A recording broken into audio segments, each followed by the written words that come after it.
I don't ask a lot of you. All I ask is two things. To have this guy's name and to have your score predictions. Yeah, I bet you've lost Rolos as well now. Oh, bloody hell. Absolute amateur hour. Oh, no. Are you recording? Are you recording?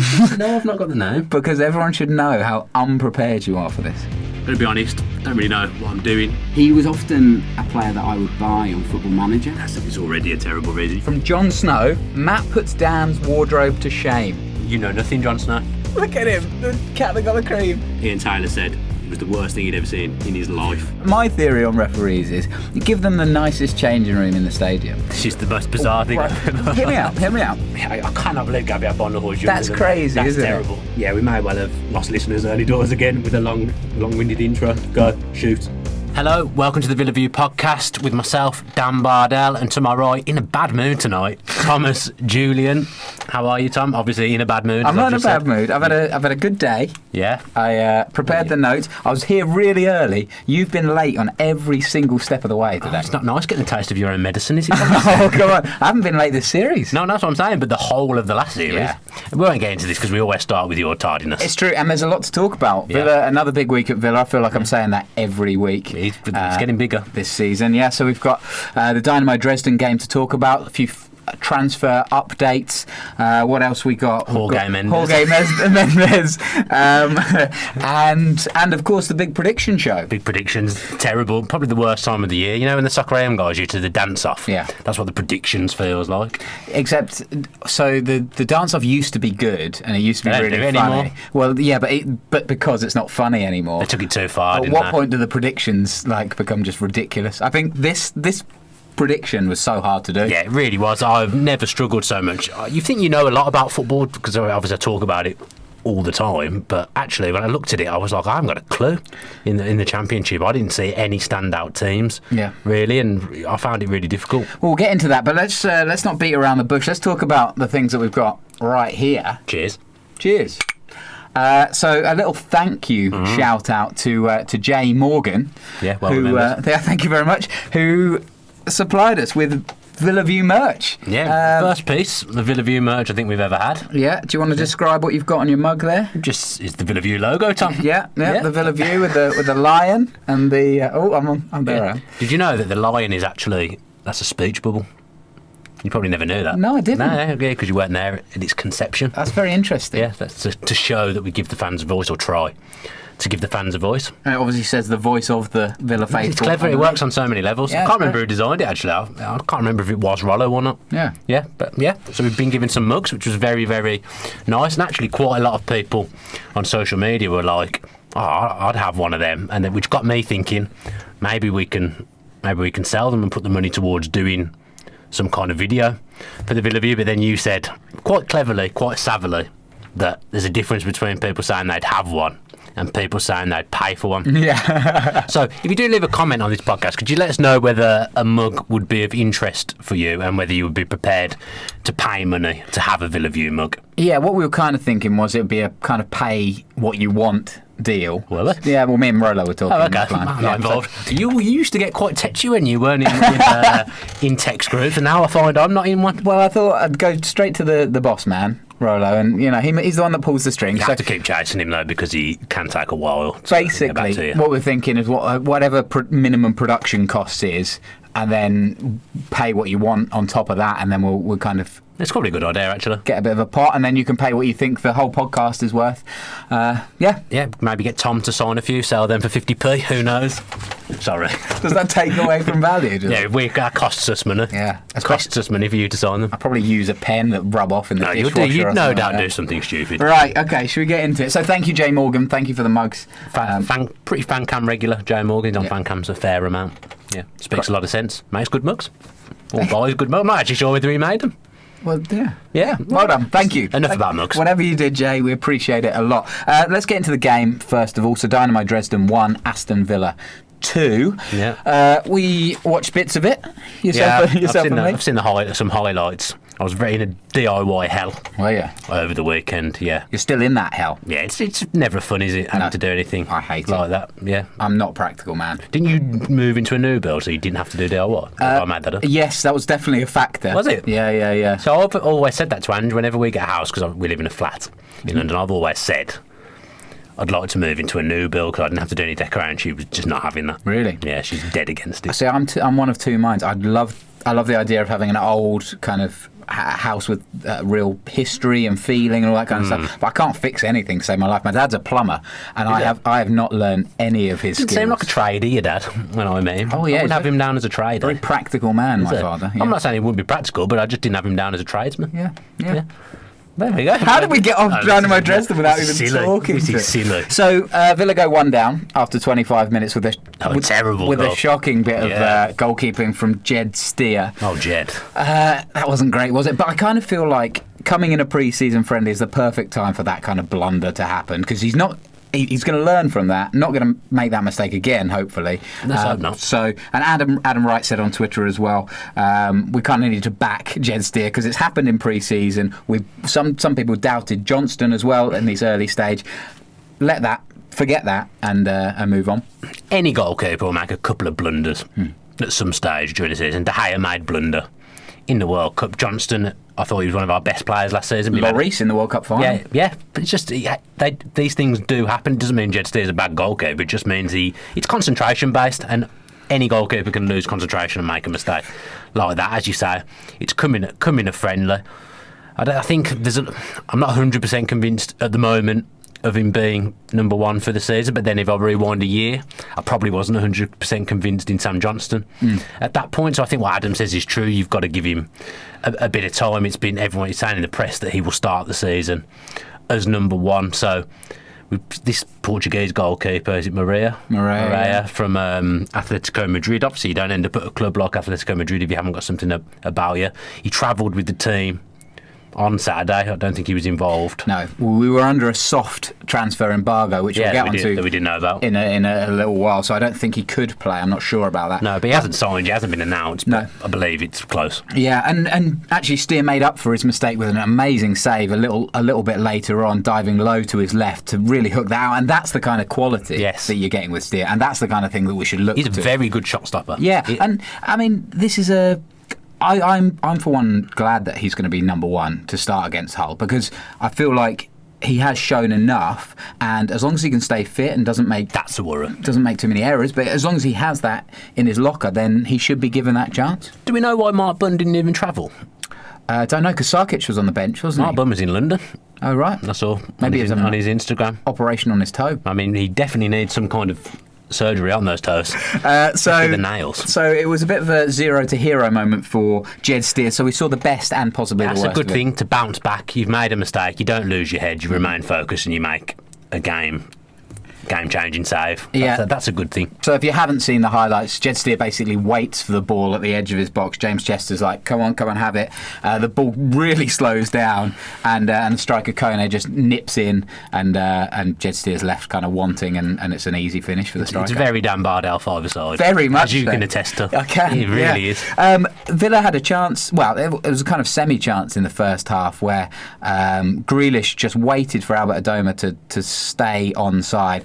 Adoma gets clearly onside, and then Grealish passes the ball, and the liner gives the big flag. Felt very pre-season from the officials. There's a picture of Grealish laughing at the referee. It was ridiculous. Adoma has so much space, and who knows what's going to come from it, but I thought that was very poor officiating early on. I thought you'd appreciate the dig out of the officials. I appreciate the fact that you've watched the game, because you've got far more information on it than me. For once, I feel like you're coming in with a football chat. Yeah, well, that's good. Yeah.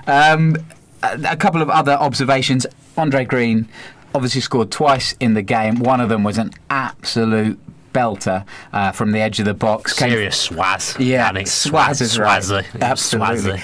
Came from a corner, cleared by Dynamo, but only as far as Andre Green, and he pops it in.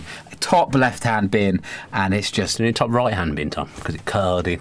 I can see you having to read. Goalkeeper's left. Goalkeeper's left. Yeah. You've saved yourself. Stage left. Unlike the keeper. Stage left. Yeah, that's right. Yeah. From your musical theatre days. You're working from a musical theatre standpoint here. In football, just move away from the musical theatre. Yeah. That's top right. Is it? As you're looking at it, of course it is. Well, yeah, top right hand. Keeper's left.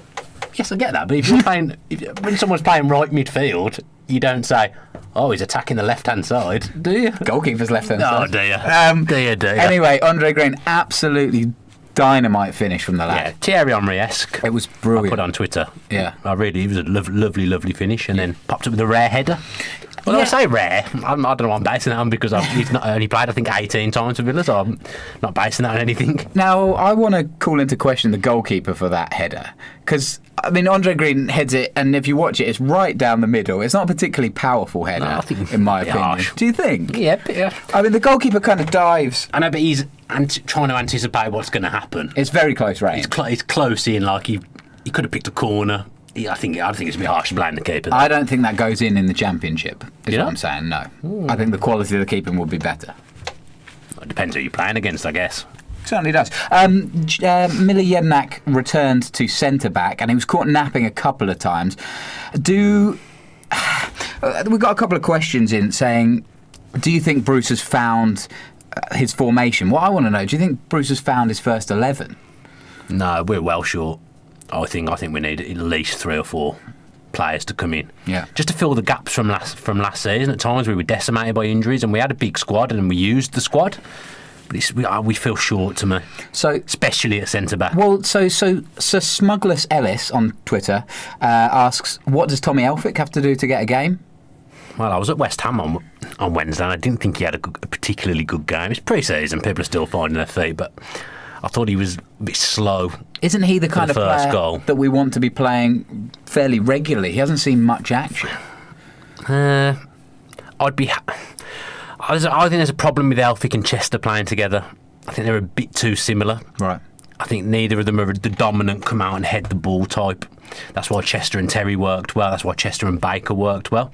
I'd suggest we need a centre-back of that ilk alongside Chester. Chester's going to play ahead of Elphick, isn't he? Mm-hmm. I don't think Bruce fancies Elphick as a first 2 centre-back. I mean, he played Baker when Baker was there, and he's played John Terry when John Terry was there, and allowed Elphick to go on loan. So we definitely need a centre-back, and I'd suggest we need a dominant type. I like Elphick, and I like having him in the squad, and I think he's a decent defender, but I see him as a third-choice defender at the moment rather than a first-choice pairing.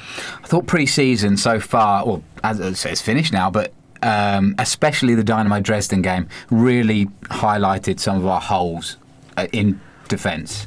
Yeah. Well, it was worrying at times. They cut us apart, and there were times where we couldn't control Dresden, and with no disrespect to them, if we want to be challenging, and we'll come on to the league predictions in a little bit. Some suspect stuff in there, let me tell you. We need to be stronger at the back and give off a sense of confidence, because there's going to be a lot of good defensive teams this year, I think, and Villa doesn't currently look like one of them. No, and that's one thing that since Bruce has been there that you can say, yes, first things first with Villa, we're good defensively and we build from there. Hit the mic. And we build from there. Yeah.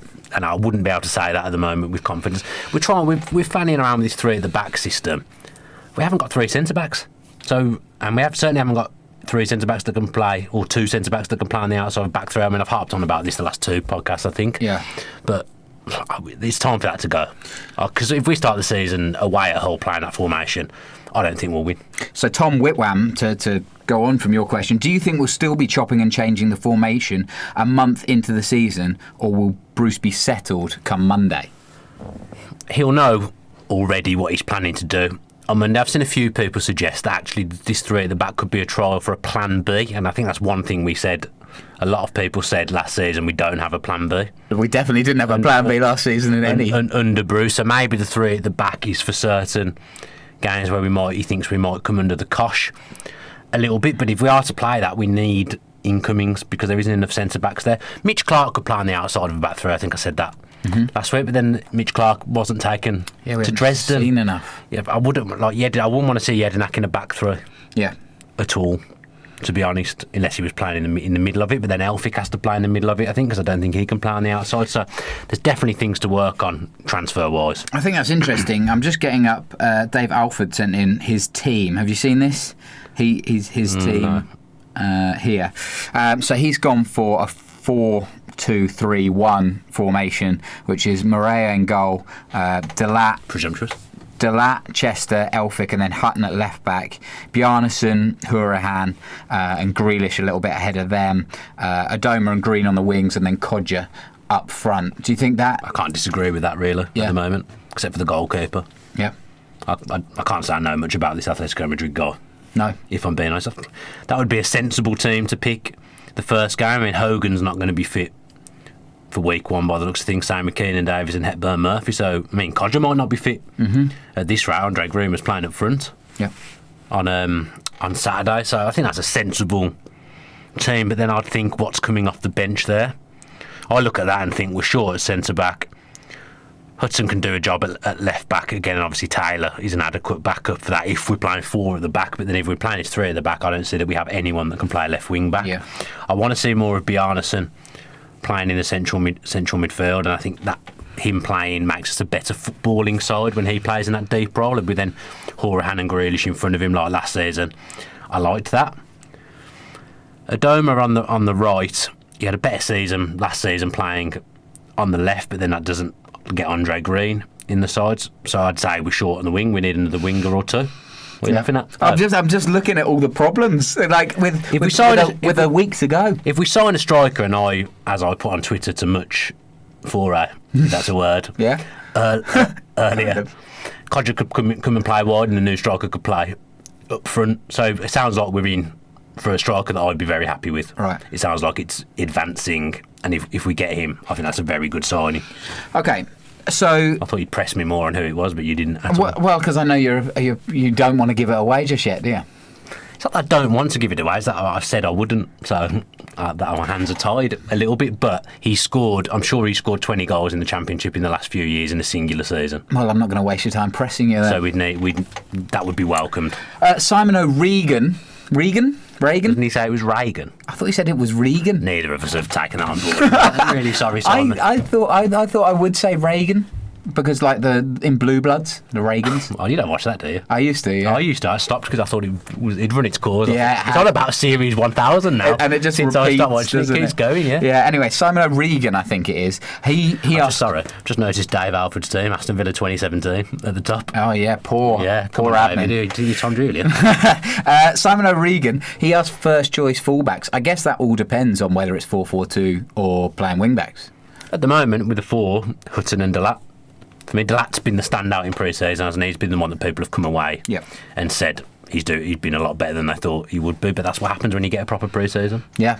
Well, that's an interesting question. Oakley Dokley, is pre-season taken too seriously? Now, I would tend to agree. I don't think the results matter. Having said that, the defensive but kind of issues that we've seen is cause for concern for me. I mean, results don't matter, but then when I went to Warsaw on Wednesday to watch us play West Ham, I didn't really enjoy watching us go 3-0 down. Yeah.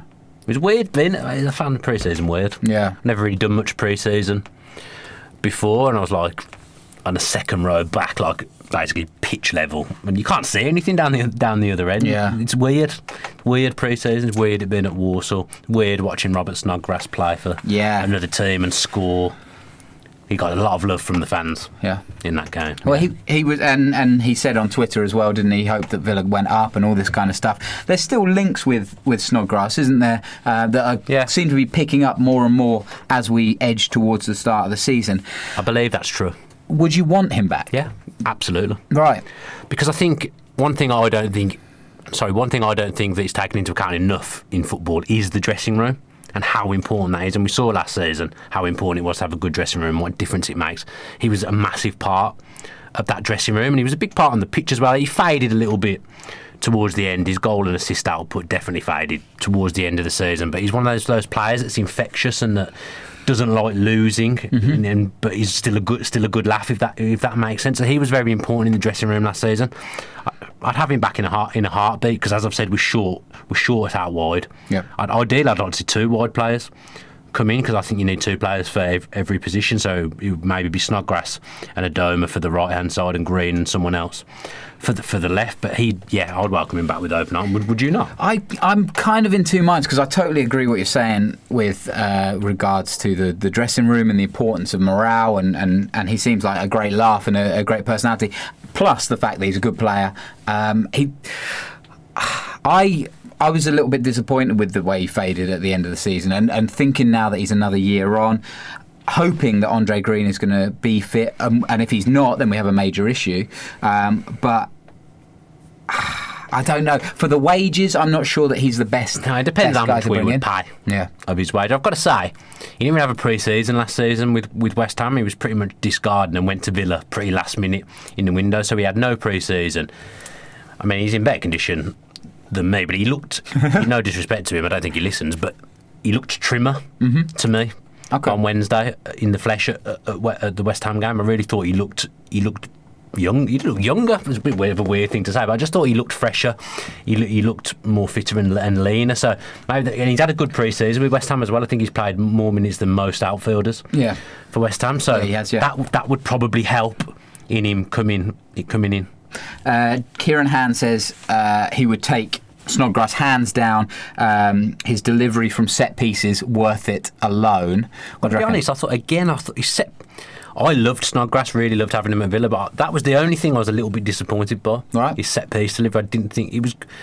Like, we didn't score as many goals from free kicks directly as I thought we would with the players we had on the pitch last season. I think Connor scored one against Forest, and then I don't really remember seeing him have many free kicks.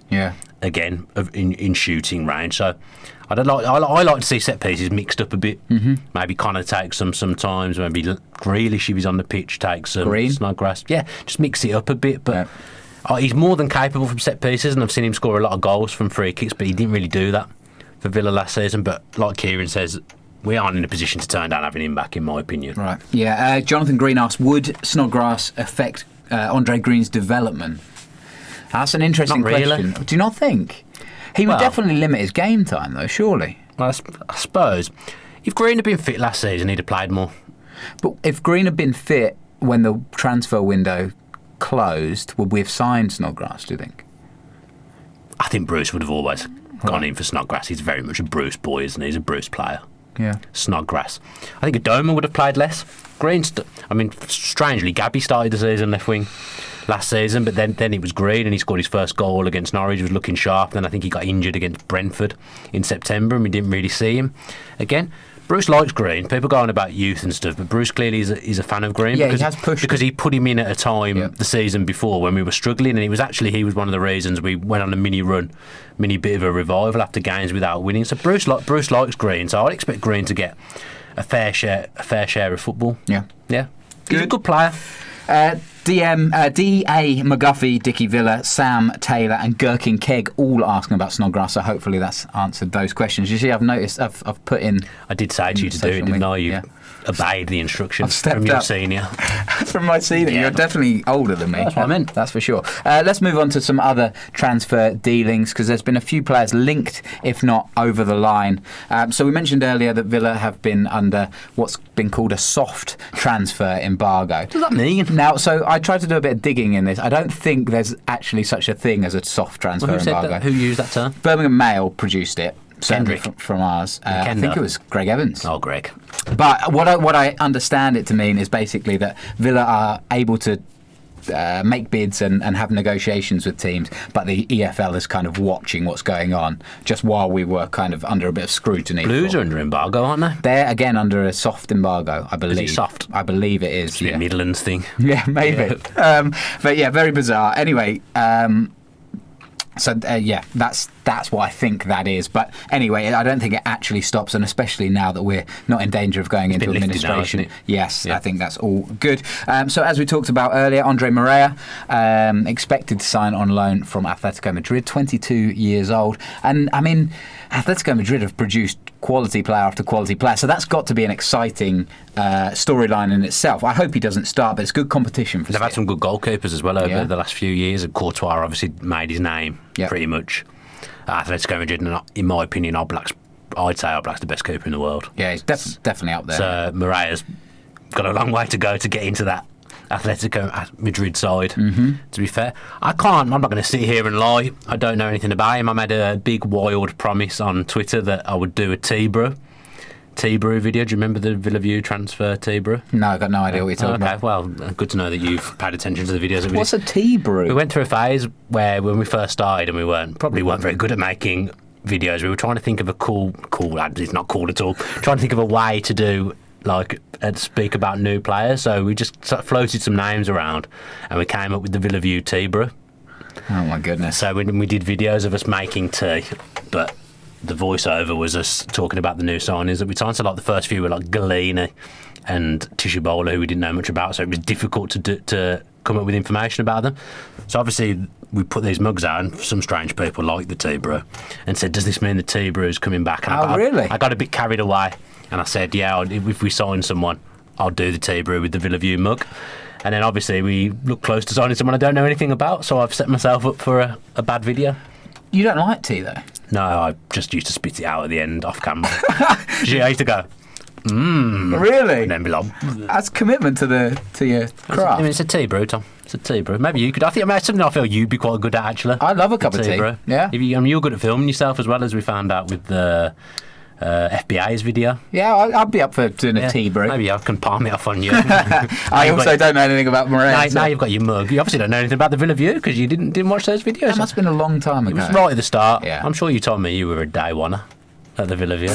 I watched bits of it. Oh dear. Who knows? Anyway, Morea expected to sign in the coming days, so that's good. There's also talk of Ben Woodburn from Liverpool, 18-year-old forward, a very exciting young prospect by all accounts. I was speaking to my colleague who follows Liverpool, and he was giving me some information about Woodburn. Exciting player.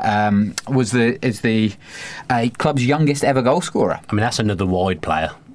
I'm talking about competition. He's primarily left wing, isn't he? He can play number 10 or off the forward or on the wing. Well, I'd presume that's a Onuma replacement. Yeah. Onuma played a lot of time on the left, even though that wasn't his position. So maybe that would be a more savvier loan signing than getting Onuma back because he can play that left midfield. Yeah, Woodburn is also the second youngest goal scorer for Wales. I remember that goal. Good goal. Yeah? Yeah. Cutting in and right foot, I think, from range. So, very exciting. He scored in his debut, yeah. What is he, 18, 19? 18. Because I've seen a lot of people saying, why are we signing other people's youngsters? We've got our own, which I get. Yep, a lot of questions on that. But no disrespect to our youngsters, but Woodburn's probably further ahead in his development, like Onuma was. He's probably a better player at this moment in time. Some of our young players need loans to go lower down and play for a full season. So, at what point do you take on? What point do you prioritise your own youngsters, even though they might not be as good, but you give them the development that they need? Is that there has to be a tipping point, doesn't there? I just always look at it and I think, when Grealish went on loan to Notts County, that was the making of him. He learned what it was like to be a professional footballer. And I always think the best players have done that end up having done that at some stage. I think Lampard did it. Terry definitely Beckham went did on loan. Preston. Yeah, people go on loan and they learn their trade. Like Grealish is a good example of that because he came in the next season and he was ready to compete for a place in the Premier League team because he'd had a full season of men's football. Because of the rules now and the fact we're in the Championship, that hinders our youth players because we can't afford to send them out on a loan in case we get injuries, and we end up using them, as happened last season with Callum O'Hare. He played in some Championship games when we were short with injuries, but he then loses out on going in and getting that whole season because he's not going to get a whole season playing first name football at Villa. So it's the rules that are the major problem. It's really difficult. I don't have an answer. Yeah, it's a tough one. A lot of people asking about that, about whether we go with our own youth or other people's youth. And I think you're right. I think I've never seen Woodburn play. I watched some highlights of him earlier. I mean, he's an international already. Yeah. So that tells you he's got something about him. And he's played 10 times for Liverpool in bit part. I've seen him come on in League Cups and stuff. Chester and Taylor will know about him. I'm sure Bruce, if it's a Bruce signing, will have spoke to them too about him. Obviously, they're around the Wales setup. Like Woodburn. I mean, I went to my boss who's a Liverpool fan and he couldn't tell me any useful information whatsoever. Jan H asks, is he a replacement for Grealish? I wouldn't have thought so. I still don't think Grealish will go. In the back of my head all summer, I've been thinking it's just something will happen and it'll end up staying. And obviously, we've been taken over. Yeah. So that's probably going to help with things. I mean, Bruce has said he's not for sale. If someone comes in and offers a stupid 40, 45 million for him, I'm imagining we'd accept that. But I don't think anyone will come in with that offer. Yeah. I feel like, I know I've got no basis for this, but I feel like 30 is, again, the kind of the push, isn't it? That's the one. I just look at the transfers and I think Mitrovic has had half a season in the Championship with Fulham and done well, and suddenly he's now worth 27 million with add-ons. Yeah. Alfie Mawson, who's been part of a terrible Swansea backline, I'm sure he's got potential and pedigree. But when I've watched him play, I've always thought, not sure about him. He's been linked with going to places for 25 million. I just think Grealish is an exciting young English player that will 100% play for England. Anything less than 40 million, I wouldn't take it. Yeah. Yeah, well, my opinion. Yeah, we've got to see. I guess the owners are now.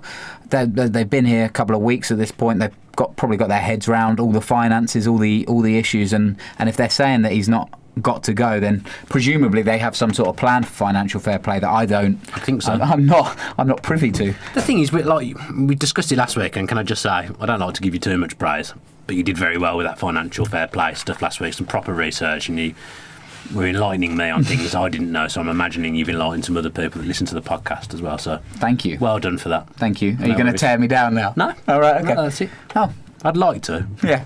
I'm not going to. Well, there you go. So Ben Woodburn, Robert Snodgrass, and Morea looks like it's already done. So they're the big movers and shakers, and obviously Dan, the in the know, the ITK has given some sort of cryptic clues. Broken my Twitter. I'm not going to be doing that again. No, Too much. That's the first and last time I'm going to do anything like that. So another interesting move that's going on around Villa at the moment is George Mendes, or some like to call him Jorge Mendes. That's the sum.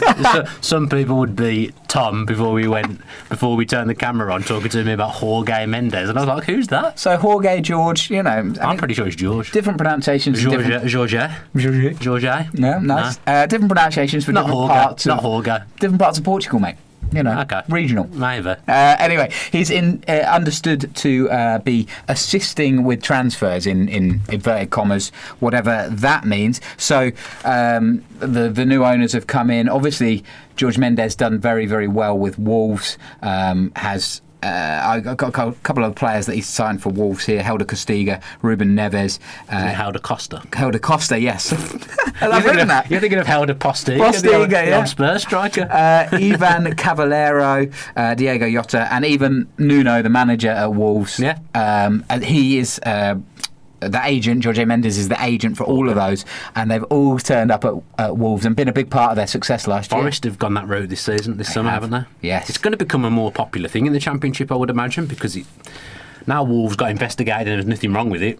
Other teams are obviously going to try and do the same thing because it worked. Yeah, well, Villa seem to be going down that route as well. I'm not sure it sits well with me particularly. Nice. I've not said that tonight. No, yet. I know. Yeah, I just planted that there. Nice. I'll be saying it 100 times. I don't love it, but if it's successful and it's within the rules, then what's wrong with it? I'm in a difficult position because I absolutely slated it last season, but it worked for Wolves. So if you can't beat them, join them. Yeah. I'm sure I'll come into some stick if we do start using it and things start going well, but I just want things to go well. I wonder what Mendes is being paid then to be, and he's obviously will be signed as some sort of consultant, but then you've got a real conflict of interest. It's funny because he's at Wolves games all the time. Yeah. It's really difficult one, but I'm interested to see how it plays. I don't know enough about it. Morea is... I heard it a couple of days before it became out that was the case, and then suddenly it was being reported everywhere, so I think it's got legs. Yeah, Morea is a Mendes player, if I'm not mistaken. So there's obviously moves afoot. Now the owners are saying that Steve Bruce will still have the final say on all. We haven't talked about the fact that this time last week we weren't sure on manager. That's true. Yeah. Well, Steve Bruce has been given that vote of confidence. We'll talk about how long that's going to last, depending on how the results go. But Tom Cowley asks if will Bruce walk if his powers are diminished in the transfer window. Enzo Bedingfield also interested in this one. Do you think it's a pretty standard thing? I mean, there's not much having the final say. There's not much transfer window left for people to have their say. It's flown by, hasn't it? The World Cup's really taken away from the transfer window. Yeah. Like you say, we've got to get our skates on because we're running out of time and we need to get some players in. If we don't sign anybody but kept Chester, Codger and Grealish, then it doesn't feel like, it feels like we've made 3 signings right there. I'd like it freshened up a little bit. Yeah. Because there's people missing that were a big part last season. Terry, Snodgrass, Grabban was a big part in the second half of the season. The goalkeeper, Johnston's at West Brom now, so I'd like to see, ideally, those 4. I mean, it won't be the same 4 players, but I'd like to see those 4 at the very least replaced, so that we've got the same squad size as last season. I remember saying at the end of last season, that just before the playoffs, I think I said if we kept that squad together, I'd fancy us to go all exact same players again, no signings, exact same players for a season. I think we'd go up. And I still think that obviously it hasn't happened because we've obviously got the 4 holes I've just mentioned, but we need players. I wouldn't fancy us to go up automatically at the moment. I think it was Camille Payne who said that if Villa had played the way they did in the second half of the season, if the form had gone that way in the first half as well, we would have gone up automatically quite comfortably. I just wanted to touch on Sam Johnstone there for a second. I feel like it's a bit of a shame that Man U sold him, especially to West Brom, but sold him at all, because you've got Lee Grant was playing in their friendly against Liverpool last night. He's a 37-year-old journeyman. How old he is. Yeah. A lot of clubs have gone that route though, with the older third choice goalkeeper. It's quotas. They have. Rob Green at Chelsea. But Johnston would fill that quota. Yeah, but he doesn't want to fill that quota. He's played football now. He wants to play. Like we were saying about players going out and getting football. He's got a taste of it now. That's true. He's played a full season in the Championship. He'll want to do that at least for the rest of his career. He'll want to be playing at least Championship every week for the rest of his career now. Yeah, that's true. It's a shame, really, all this takeover stuff didn't go through sooner, because I think we'd have had Johnston back, and I think he would have come back.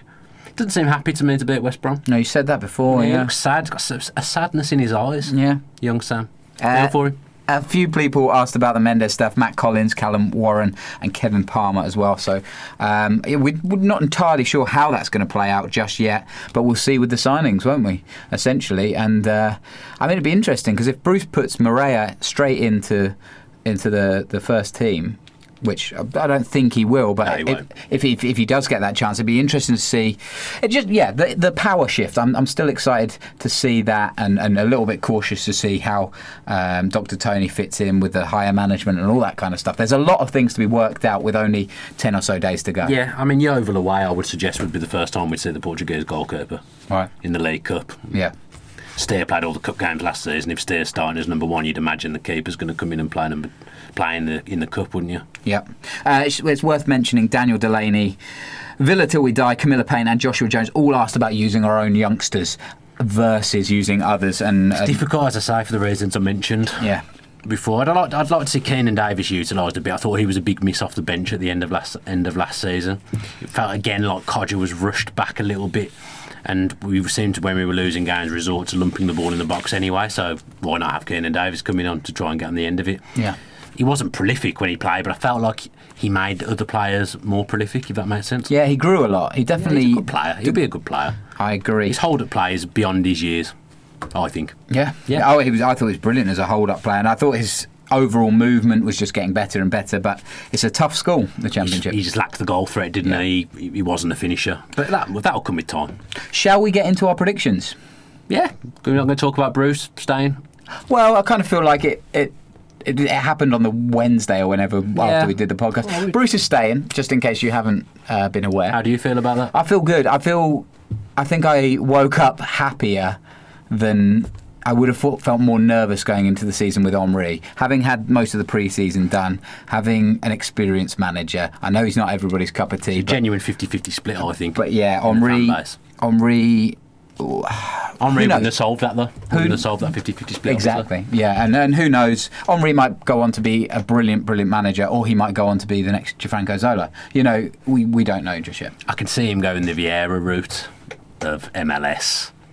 Well, yeah. To France, then maybe you're ready for the English game. Is Vieira considered ready at this point? Well, Vieira's at Nice now. Right, okay. He's managing That's Nice. an interesting job. He did a couple of years at New York. Right. So, obviously, he's I remember him at New York. He's done his time as his apprenticeship, if you will, and now he's got a job at the top level of France. Yeah, I think a lot of the people that were saying Henry already had his experience and stuff with Belgium, he wasn't there that long, and international football is very, very different to the rigours of the Championship. It's completely different.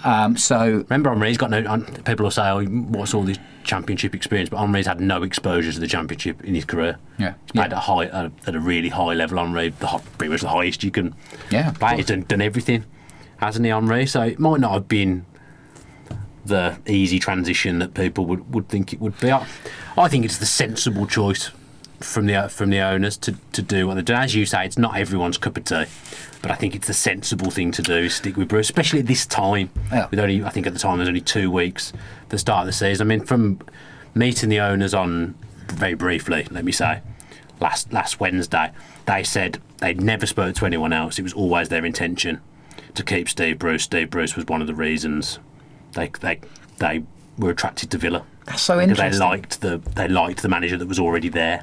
Bear in mind, we're having this conversation for the first Yeah, time. I I didn't haven't know spoken this. about it at all, have I? That's so interesting because obviously everything we read was obviously from that Daily Star, and it just shows you what journalism can do.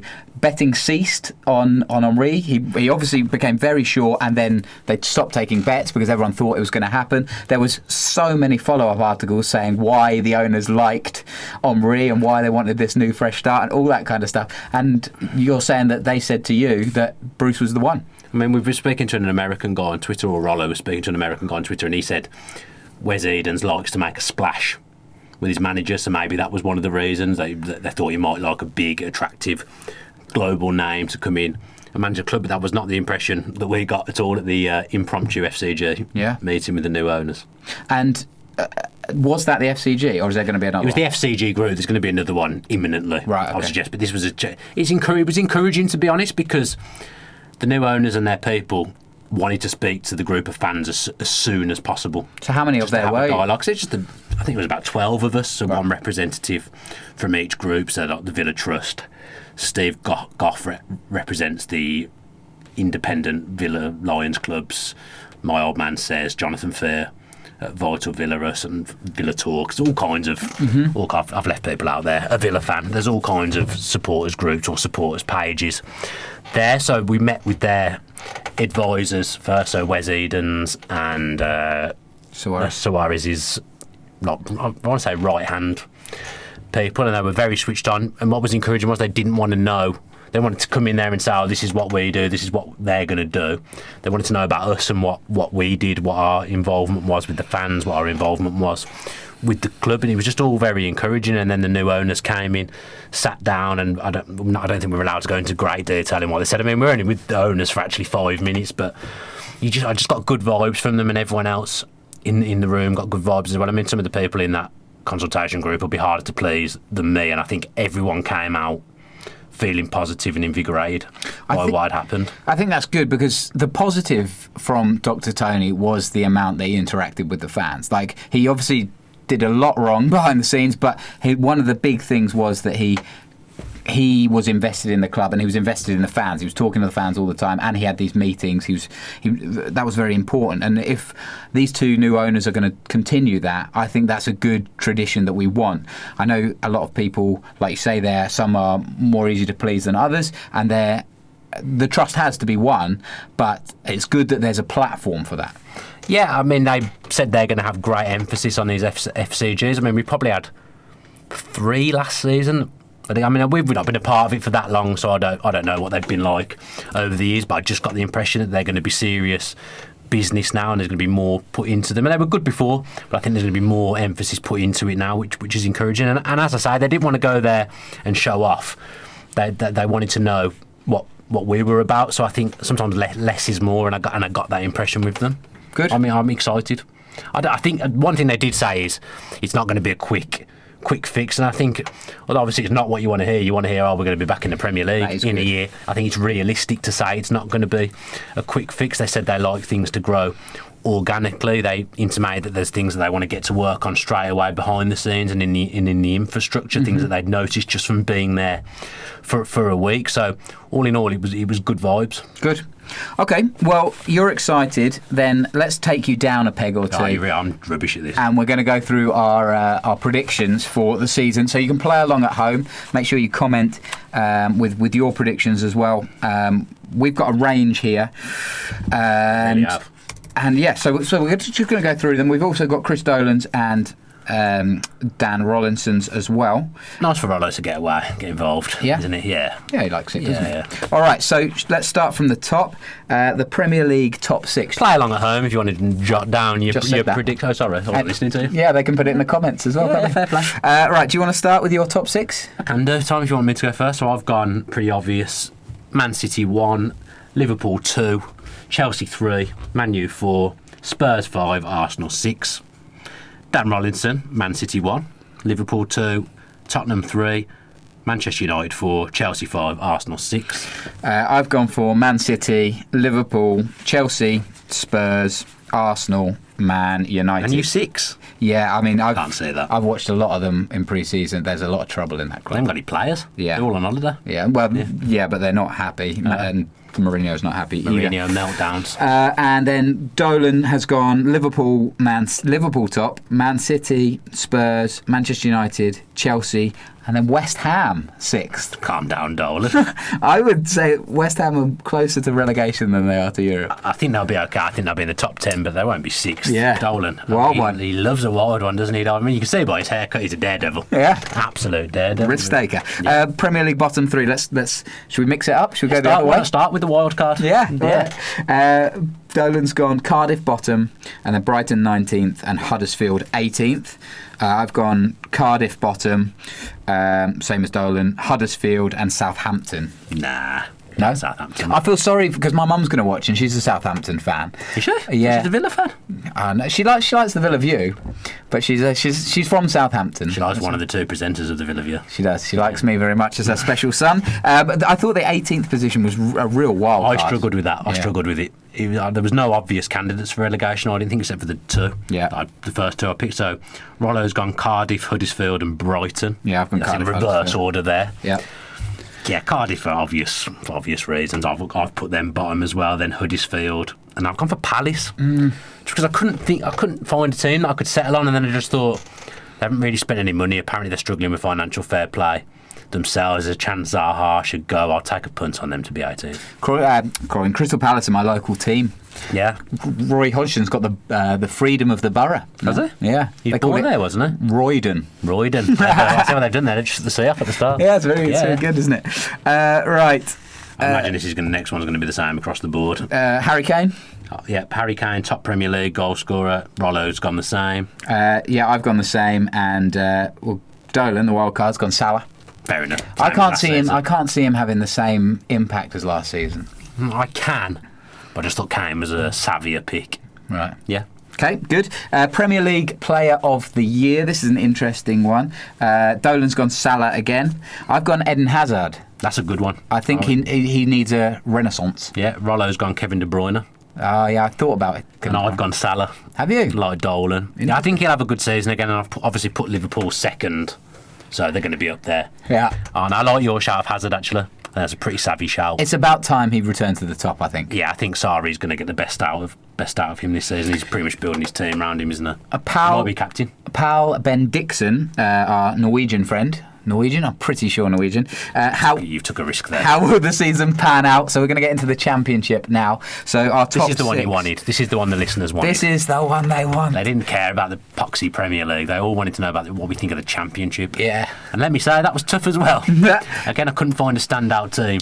I feel like this might be the most open championship, certainly since we've been in the championship. Yeah. But maybe before that. How do you want to start? I felt like it is lacking a bit of quality. I felt like last year there was a lot of quality in the Championship. I feel like it's lacking a bit. I don't disagree. I mean, we've got rid of Cardiff. Yeah. Obviously, they've got promoted, but I just don't see a standout team. And I'm going to use my famous term now. What I've picked as number 1 does not sit well with me. Do you want to know who Dolan's gone number 1? He hasn't gone Villa, has he? He's gone Villa number 1. Dolan. We're probably going to win every game. I mean, should we ever invite him back on again? He can't.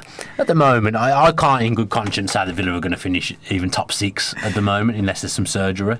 There's also a little bit of rose-tinted glasses on the top scorer and the player of the year in the championship.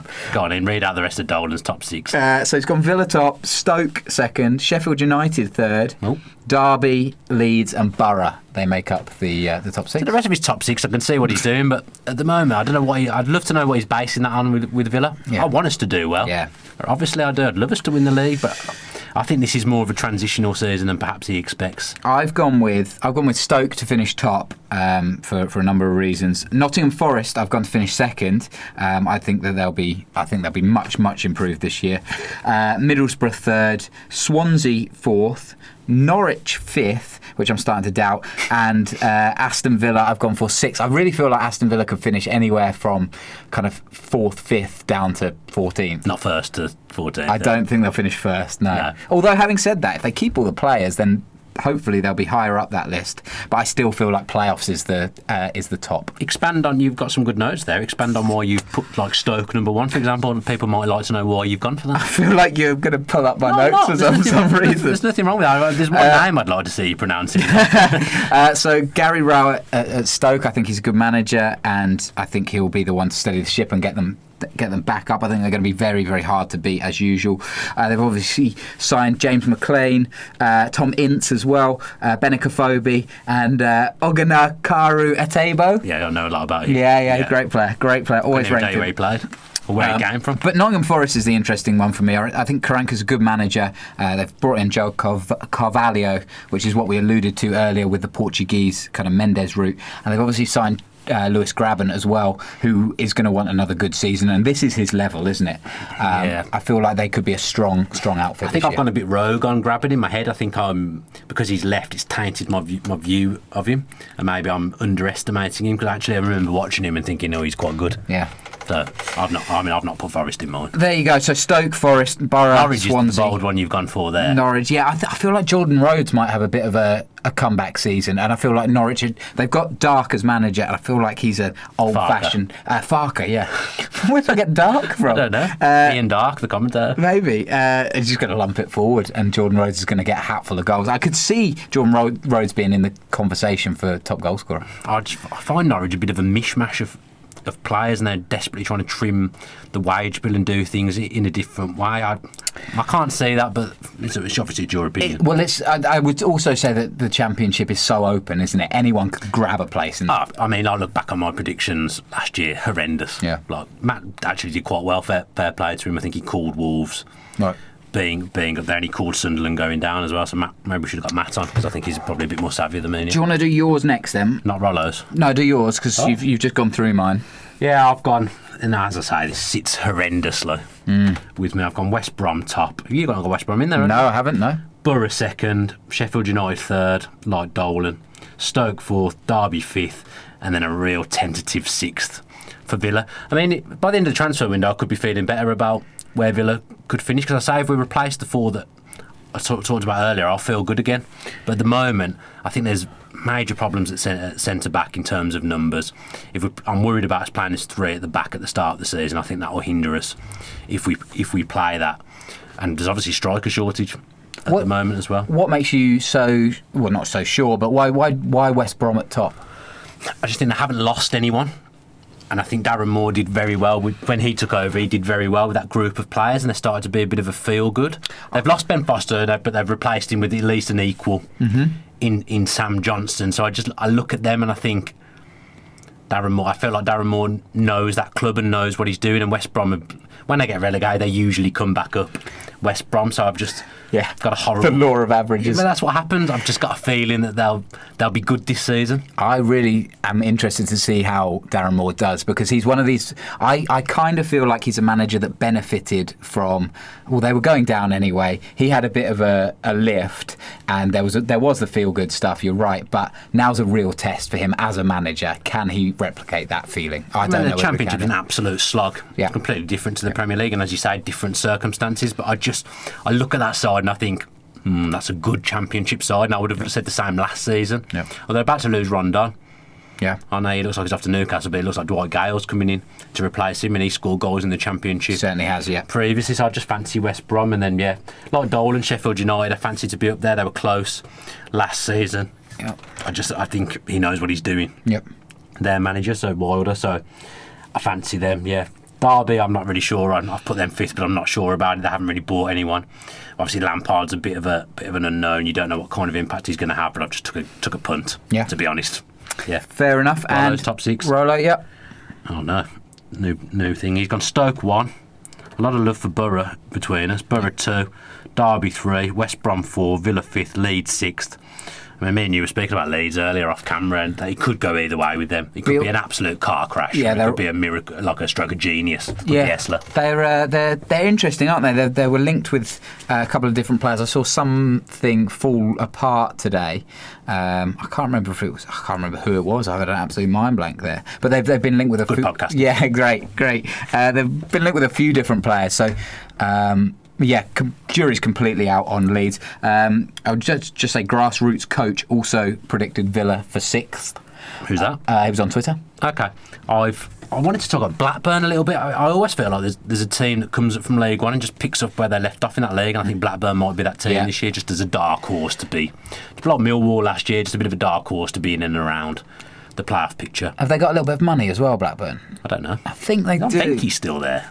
I'm not sure. I think Venky's might still be there. Didn't they get run out of town? I don't know. I think the chicken merchants. I think they're still there. That advert they did, Chris Samba played a starring role. Yeah. in that advert. That was a horrible time for ownership. That was really bad. Was Steve Keane as manager. You're interested. You've put Forest in your notes as well. Yeah, I just thought they might be in the mix just because of the Mendes thing. I'm just thinking they might be like Wolves last season. But I looked at their side and I stayed away from them top 6. Yeah, well, I've gone for number 2, so we'll see. Championship bottom 3.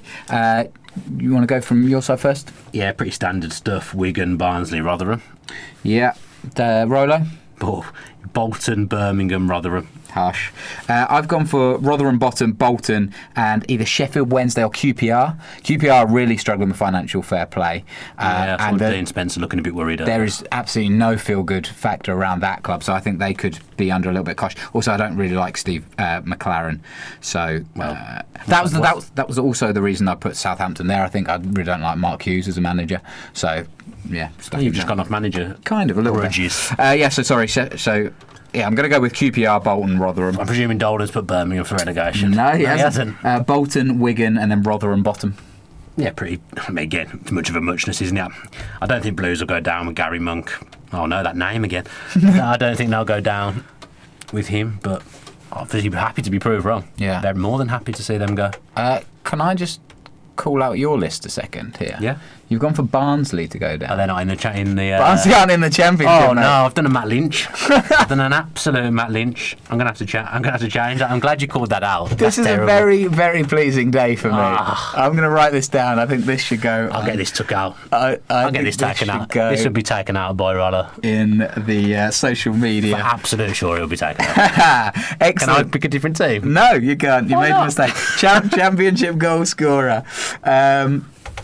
Yes, I feel so happy about this. I can tell. It's written all over your face. The thing is, I know there's a good chance there could be something equally silly. For sure. I shouldn't celebrate too early. I even checked. I don't know what I've done. Top scorer for Dolan is obviously Jonathan Kodja. I've gone for a bit of a wild card, Jack Marriott. Where's he gone? He's just signed for Derby from Peterborough. He scored 33 goals in League One last year, and Peterborough didn't even go up. So I'm kind of hoping that he'll just take that on and take to Championship football. That's a bit of a wild card for me. I mean, Rollo's gone pretty standard with Benicophobia. I'd say I think he's the favourite actually on the odds, because I did go through and look at the odds earlier, and then from doing that, picked up a little tip that I might have a flutter on myself. Go on. Ollie McBurney from Swansea. Right. So he was on loan at Barnsley in the second half of last season and did very well. He's been linked with bigger clubs. Barnsley got relegated, remember? In the past, yeah, my favourite team. Barnsley playing League One and the Championship. Yeah.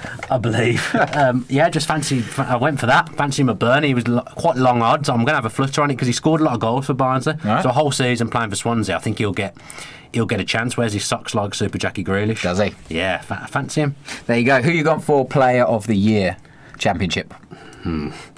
I've done a bit of a Dolan. You've gone Grealish. I don't think that's an unfair shout, especially if he stays. I mean, if he leaves, then you might have a problem. In my opinion, he was the best player in the Championship in the second half of last season. So if he plays for Villa and stays fit the whole season, then I thought that was a no-brainer. I mean, Rollo's gone the same. Yeah, he doesn't mess around, does he? He's like a Yorkshireman. He's pretty standard, isn't he, with what he's choosing? He takes no risks. Yeah. Rollo. Yeah, so you've gone Grealish, Rollo's gone Grealish, Dolan's gone Grealish. I've gone, again, a bit of a wild card, João Carvalho, the new signing from Nottingham Forest. I watched a bit of his highlights reel earlier on and bought in. Let's remember that Tonev looked very good on his highlights. Yeah, exactly. I just like the way he's got a great through ball. His vision of the game is brilliant. He's got good feet, and I feel like he could be the creative player that will help Forest go up. So, yeah, interesting one to watch there. All right, then we go into the Champions League winner. Whittle through these quite quickly, because all right. This is a championship podcast. Yeah, Dolan's gone for PSG. I've gone for Atletico Madrid. You have gone for... I've gone for PSG as well. Yeah, and Dolan... Rollo's gone for Juventus. He's seen the Ronaldo. Ronaldo's gone there. He's picked Ronaldo's team, hasn't he? I went for Paris just because of... Buffon needs to win the Champions League before he retires. Yeah. So I've gone with them. For top goal scorer, I've gone for Cristiano Ronaldo. So has Dolan. So has Rollo, and so have I. Okay. Standard stuff. Across the board. Ballon d'Or. Nearly went Harry Kane. Oh, yeah. Nearly. Ballon d'Or, Luka Modric. Yep, same. Dolan's gone Salah. Yeah. Rollo's gone Luka Modric as well. The favourite, I believe, at the moment. Perfect. Villa league position, sixth. Dolan's first. Yep. Villa top goal scorer. Dolan. I mean, I can't laugh at anything after my Barnsley error, but no. I just find that funny that Dolan's done that for some reason. Villa top goal scorer. I've gone for unnamed new incoming striker that I'm hoping is going to sign this week. Really? With 21 goals. So you're not going to name the striker I think he is. If any striker scores 21 goals, that's new. Yeah. That's new. It'll be a new name on the team sheet for top scorer for Villa. Both Dolan and I have gone Codger. I mean, I went Codger last season, even because I knew he was coming back in September. Yeah. And obviously he barely played, so yeah. Rolo has gone for? Rolo's gone for Codger. Player of the year, I've gone for Conor Hourihane. I've gone Jack. So has Dolan. And I'm imagining we've all gone the same for Young. Young player of the year, Andre Green. Yeah. No one else was really a standout for that. I didn't know whether Jack still qualified for young player. Again, I didn't put Grealish in for any of it because you didn't know if he's going to be here. Sometimes I've got to take a risk. Yeah. Time we've took risks. I remember Matt Lynch picked Whelan to be Villa's player of the year last year. Yeah. Didn't work, did it? Took a risk. He took a risk. Okay, so there you go. Let us know your opinion on all of those categories. If you want to make a really long Facebook comment, that'd be nice. I got a couple of questions that we didn't quite get to during the show for the last few minutes here. So Carl Palmer says, if you could plan a pre-season for next year, how would you do it? Would you do it really hard teams, local teams, a mixture, nice little tour? I don't know, Carl. I've done it from a fan point of view. Oh, yeah, obviously I'd like to just go to the Nou Camp and the Bernabeu. No, but I've gone from a Villa View fan point of view. Okay, go on. So, we do a 3-game American tour. Tick off some of the, Detroit. Because we'd be going, would we? Yeah, exactly. The dream world where we earn money from this. Up to Scandinavia for a couple of games. See Pal Bendixson. Don't know where he is in Scandinavia, but we're going up there. Okay, nice. And then maybe a friendly at home. So you go to Detroit to see Mike Pearson? Yeah. Yeah, I like There's a couple of other guys. Minneapolis, I think. Yeah. I'm going to New York around Christmas, and Villa are playing West Brom away while I'm over there, and I think there's a New York group. So if you do happen to listen to the podcast, can you please get in touch with me? I'm going to try and go to the Villa pub in New York to watch that game. Nice. Run it past the wife. She was happy to do it. Great. So yeah, I'm hoping early to breakfast. Yeah, I wasn't sure on the time difference, to be honest. I knew you'd be more astute at that than me. Kind of depends when it is, doesn't it? I imagine it'll be tea time on a Saturday. Yeah. Oh, then you'd probably be okay then. Yeah, I'm looking forward to that. Spicy McHaggis, where do we finish this season? Obviously, we've just been through that. And what would it take for Bruce to be fired? In my opinion, I think if it's a slow start, you kind of get to mid-October and we're not doing very well, then it won't take long, I wouldn't have thought. No, because more from the point of view, I think the fans will turn. I said I think it was the first podcast we did of season 2.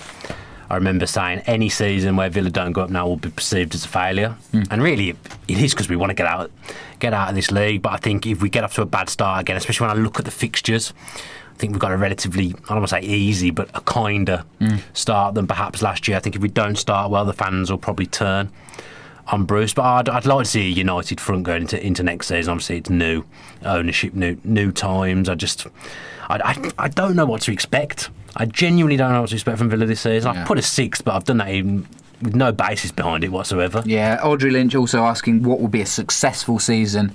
I think if we get to the playoffs again, that should be considered a success. Yeah, but if you don't win the playoffs, it's not a success. Then you might as well have finished 14th. Yeah. Like you said, I think we can finish anywhere, I'm going to say, from 2nd down to 14th, 15th at the moment. But if we get signings in, I would be confident. again. Yeah, Dale Jordan, promotion will be tough with lots of different teams competing. He kind of goes through the Derbies, the Leeds, the Stokes and all the teams coming down. I don't disagree. I think like you said, the quality might have gone down a little bit, but the competition is going to be very, very fierce. Hobbo Ben asks, any more games at Villa Park, Bodymore Heath for fans? Not that I'm aware of, and you'd think if there was going to be that I may know about them. Yeah, I mean, they're not really in our control, to be honest. Both the time we played at Villa Park and the time we played at the Recon Training Complex were both arranged by the club, and we were lucky enough to be invited there. Obviously, we go and play back at either place any time we could. Never say never, but there's nothing on the cards at the moment. Fair enough. Villa Mad and Andy Villa 80 both mooting the rumour of a Terry return. Now, I haven't seen it anywhere legitimate, with all due respect. Seen it on Twitter in a couple of places. Any fuel to the fire on that one? Wouldn't surprise me if it did happen, but I don't think anything's ongoing at the moment. He'd certainly have to take a huge pay cut if he was to come back, because we're not going to pay him what he was on last season in the current climate. So I'd love to have him back. As I've said, we're short of centre-backs. And I said before that I just think that squad of last season would have a good chance of going up automatically. So I'd get him back for sure, but whether or not it'll happen is a different kettle of fish. Gherkin Keg, and we talked about this a little bit earlier, but it's... Well, it's interesting. What do you want to see from the new owners? That's his question. For me, sustainability is the massive thing. Like you touched on it earlier, they don't expect to rush back to the Premier League. They're trying to build it step by step, and that's great. That's what I want to see from this club. I want to see it get back on its feet properly, have a good foundation, the CEO to do its job, every area to be well managed, and for us to rise again.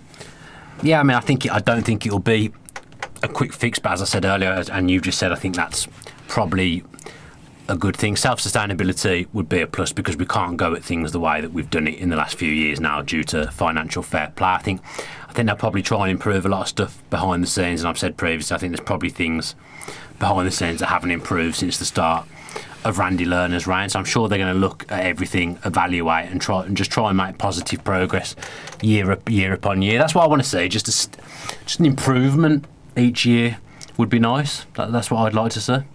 I agree. And the biggest question comes last here.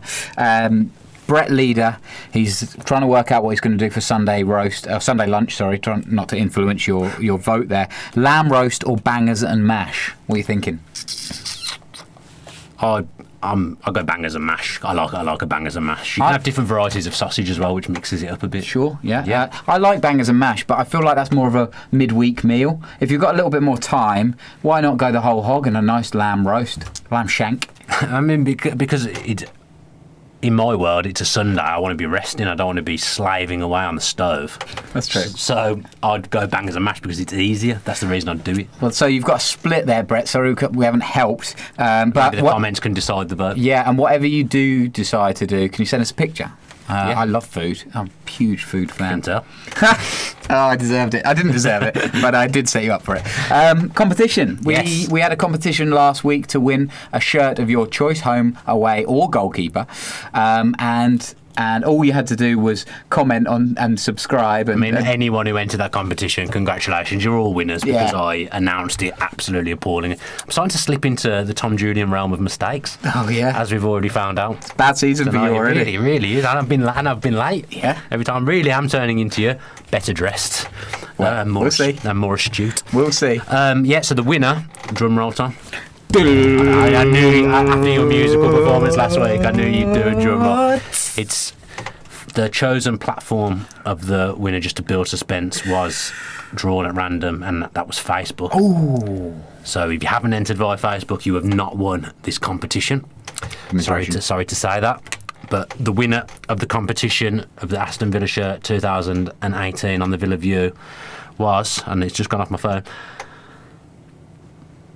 Emily Boyman. Emily Boyman, you have won the Aston Villa shirt of your choice. So get in touch with us via Facebook, I'm going to presume, because that's how you seem to have won the competition. So get in touch with us and we will sort out your shirt. Yeah, congratulations, Emily. Well done. I would like to know which shirt you're going to pick. That'd be interesting. I think stocks are pretty low at the moment, aren't they, for the shirt? I think they've all sold out, so I don't know when you're going to get it, but yeah. Also, you let us know your size and all that jazz. Yeah, we'll sort it out. I'm hoping my new baby kit is going to arrive this week. Yeah, which would be nice. that will be nice. Drop my phone. Shall we finish on a couple of YouTube comments? I mean, there's possibly my favourite comment ever in there. When you get to it, don't rush yourself. All right, Luke G, another great podcast. Find the financial fair play discussions interesting. Great. Difficult to completely understand, as it seems there's always something else to add. I totally agree with that. What else have we got? Jake Horton, sorry. Great video, lads. Looking forward to the new season, and the new shirts are lush. Yes, they are, Jake. I really appreciate a Villa shirt, so my comment is on Tom. Get your notes sorted out, lad. You love them. We, the fans, love them. Even Dan has to admit that he misses them. Man, I like it when you do it right. Yeah. Sometimes it's going to be a bit worthless because they're not done correctly, but you've done it correctly tonight, so I commend you for that. Great, thank you. Sorry you didn't win the shirt though, Jake. Yeah, sorry. Sorry to everyone. Dana Westberg, would you accept 20 million from Spurs for Grealish if they loaned back Onuma for the season and paid 100% of his wages? Nope. No. And a new game suggestion: pick a season and ask Dan to identify the sponsor and kit manufacturer. Easy. Would you? Easy. Oh, new game. Yes, games. Dana Westberg. Excellent. He's from the Milwaukee area. I think I said Minnesota earlier, so apologies for that. Lemonuni 321. Let's see. Tom is like that kid who tries to fit in with the cool kids. I liked this one as well. But when they're about to do a daredevil stunt, he backs out because he doesn't want to get in trouble. They had a lot of friends like that at school. I'd say you fit into that ilk. I used to get on the. I was the one that would, like, if a ball went on the roof, I'd be right up there. How you were? I imagine when back in the day you were a bit fitter than you are now. You'd been primed for doing stuff like that. I also had a couple of mates who got a trampoline, and the first thing that we did with it was like put on as many clothes as possible. Get the trampoline right next to the fence, bounce over the fence and into a big thorn bush. Oh. It was so stupid. You and your friends. Yeah, it was a wild. You and Giles and Sebastian in the Cambridge suburbs. Kieran Greeley. Great show, lads. Only reason I would have liked to have seen the new owners replace Bruce with Henri is that Henri wouldn't have taken the job without a guarantee of substantial funds being made available. I fear Bruce staying is a sign that we are going for a season of stability. I don't think that's necessarily a problem. And getting in line with fair financial fair play, not a bad thing in my opinion. Okay. Reasoned debate. But kind of contradicts himself there. All right. Rather than the dawn of a new era, some have predicted. Sam Ingram, even loving the podcast, even got the girlfriend listening to it. Should I be concerned that she told me she finds Dan's dulcet brummy tones comforting? I mean, yeah. I remember one of my friend's mums once said that I should be on radio with my voice. Right. And then my mate was not happy with her for saying that. But, I mean, I've never considered a career in radio, but maybe we can explore it. Shout out to Sam's girlfriend there. Yeah, she knows a good voice when she hears one. No, nothing about your voice? Nothing on my voice, which, you know. I mean, I think my voice is probably a bit dull and monotone, if anything. And your voice is maybe a bit more jazzy. Well, a bit more pizzazz in your voice, isn't there? My voice has been the voice of the mums, hasn't it? Because your mum kind of took a shining to me. Was that the voice, or was that's one mum? The overall package. Wide generalisation. Yeah, you've come up with all the mums knows just my mum, Tom. True. We've only asked one mum. That's true. Ari Hairgate, this is still from Sam. There's nothing wrong with Tom's hairstyle. In fact, this morning it dawned on me where I recognised it from. It's the hair of a custom character design in every video game ever before you've had a chance to change it. Wear it proud, Tom. With hair like that, the possibilities are endless. Bruce in, providing he provides attacking football and injects some youth into the side. That is true, because there's a lot of customisation options in computer games. I know you don't really play them, because you asked me whether I had an Xbox 360 last week, and I told you there'd been 2 more consoles in Xbox since then. That is what they do, sit there with that dead trim and dead clothes, and then you get to finally jazz them up a little bit as you get through the game and collect more coins. You need to just collect more coins. More coins. Jazz yourself up. I do need to collect more coins. Jazz yourself up a little bit. Harry Attrill, Tom's hair is just like the Plastic Action Man style before realistic hair came into the 70s.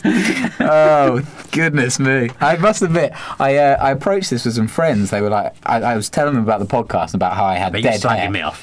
And no, I didn't. No. I said about how somebody had said that my hair was just unloved on the top of my head, and they agreed. Yeah, it's fair. They said they never thought about my hair, but actually that summed it up. I mean, perfectly. I just stumbled upon it one day. I'd never gone out of my way to slag your hair off before He does just sit there unloved on the top of your head. Azrael says, great trumpeting at the beginning. Yeah, and really also, few that Bruce remains. A Bruce exit wouldn't sit well with me at this point, just before the season starts. I mean, if he liked your trumpet last week, he's going to love your drum roll this week. That's true. This guy's got everything. That's true. A couple of comments about financial fair play. Excellent. Good. All right. Yeah, lots of happy with comments. Thank you so much for all the comments. We really appreciate it. And thank you to everyone that entered the competition Sorry, as well. didn't win. Yeah, there can only be one real winner, and Emily is that person today. But if she doesn't get in touch quickly, we could always reverse the decision and give it to someone else. Well, by next podcast, should we say? Yeah, you got it until next podcast, Emily. Yeah. Yeah. Good. Fair. I'm happy, Tom. Good. Happy. More hair comments about Tom would be welcomed by me in the comments. Tom's turn to do the outro this week. Thank you very much for joining us for the Villa View. If you've got any predictions, let us know in the comments what they are. We'd be interested to know and see how they compare to us. Obviously, it's going to be the last week of the transfer, so if you've got any transfer targets, if you're the ITK, the real ITK, let us know your transfer targets and all that kind of stuff. If you have enjoyed the podcast, you can like it, you can subscribe it. Make sure you subscribe on iTunes as well if that's how you listen to this kind of thing, and leave us a review as well. We love the iTunes reviews. We do. Rare. They're rare. They are rare, but they're like a little bit treasure, aren't they? Yeah, really are. We do treasure them. So make sure you have your post notifications on, you're liking and you're subscribing. There's going to be a Hull preview video, isn't there? Yeah, we'll do something. I'm sure. There'll be obviously it'll ramp up again with the videos now the season's starting. Absolutely, yeah. It all starts this week, so by the time we come back to you next week, we'll have had a game under our belts. We'll be sitting top of the league, I would imagine. I hope so. So that's it. That's the Villa View podcast. Thank you very much for watching. We appreciate you. Up the Villa. Thank you. If you enjoyed that video, why not watch another? Click the video choices on screen now to go and watch them in full. Be sure to subscribe to the channel by clicking our logo there on the left. Easy peasy.